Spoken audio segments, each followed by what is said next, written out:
அமெரிக்க ஆதரவு எந்த வகையிலும் நமக்கு உடன்பாடானதல்ல, உகந்ததல்ல, நல்லதல்ல.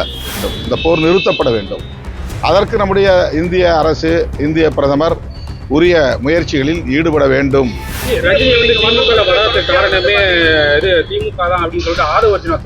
இது ஆதாரம் இல்லாத ஒரு கருத்து. இதெல்லாம் ஒர்த் இல்லாத கேள்வி.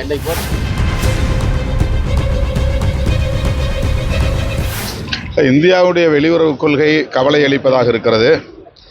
அமெரிக்கா, இஸ்ரேல் ஆதரவு நிலையை எடுத்து செயல்படுவது இந்தியாவுக்கு நல்லதல்ல, உலக அமைதிக்கும் நல்லதல்ல. நம்முடைய பிரதமர் அவர்கள் இது தொடர்பான நிலைப்பாட்டில் ஒரு மறுபரிசீலனை செய்ய வேண்டும் என்கிற வேண்டுகோளை விடுதலை சிறுத்தைகள் கட்சியின் சார்பில் முன்வைக்கிறோம். அமெரிக்க ஆதரவு எந்த வகையிலும் நமக்கு உடன்பாடானதல்ல, உகந்ததல்ல, நல்லதல்ல. எரிவாயு உள்ளிட்ட கச்சா எண்ணெய் போன்ற எரிபொருள் தட்டுப்பாடு உலக நாடுகளையே அச்சுறுத்தி கொண்டிருக்கிறது. இந்தியாவுக்கும் அது பொருந்தும். ஆகவே உடனடியாக இந்த போர் நிறுத்தம் செய்யப்பட வேண்டும். இந்த போர் நிறுத்தப்பட வேண்டும். அதற்கு நம்முடைய இந்திய அரசு, இந்திய பிரதமர் உரிய முயற்சிகளில் ஈடுபட வேண்டும் என்றும் வேண்டுகோள் விடுக்கிறேன்.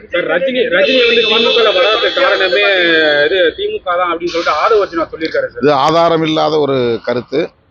அவர் எந்த அடிப்படையில் இவ்வாறு அதை சொல்லியிருக்கிறார் என்று தெரியவில்லை. ரஜினிகாந்த் அவர்கள் பதவி, அதிகாரம் போன்றவற்றில் பெரிய ஈடுபாடு உள்ளவர் அல்ல, ஆசை உள்ளவர் அல்ல. அவர் அந்த நிலையில் இருந்து முற்றிலும் விலகி நிற்பவர், முதிர்ச்சி அடைந்தவர் என்று நான் நம்புகிறேன். ஆகவே அவர் எந்த அச்சுறுத்தலுக்கும் அஞ்சி தன்னுடைய நிலைப்பாட்டிலிருந்து பின்வாங்கி இருக்க வாய்ப்பே இல்லை. அது தவறான ஒரு கருத்து என்று நான் கருதுகிறேன். துணை முதல்வர் என்கிட்ட விவாதிக்க தயாரா அப்படின்னு சொல்லிட்டு ஆதவர்ஜுனா சவால் விட்டுருக்காரு. அதே நேரத்துல நிரூபிச்சுட்டாக்க நான் அரசியல இருந்து வெளியே போறேன் அப்படின்னு சொல்லியிருக்காரு. சார், நீங்க சொல்லுங்க. ஜனநாயகளோட ரிவைஸ் கமிட்டி பாத்தீங்கன்னா சென்ட்ரல் போர்டு அனுப்பிச்சிருந்தாங்க. அதே போல அன்றைக்கு தான் இதெல்லாம் ஒர்த் இல்லாத கேள்வி. நிறைய பேச வேண்டிய விஷயங்கள் எவ்வளவு இருக்கு, அதை பேசுங்க.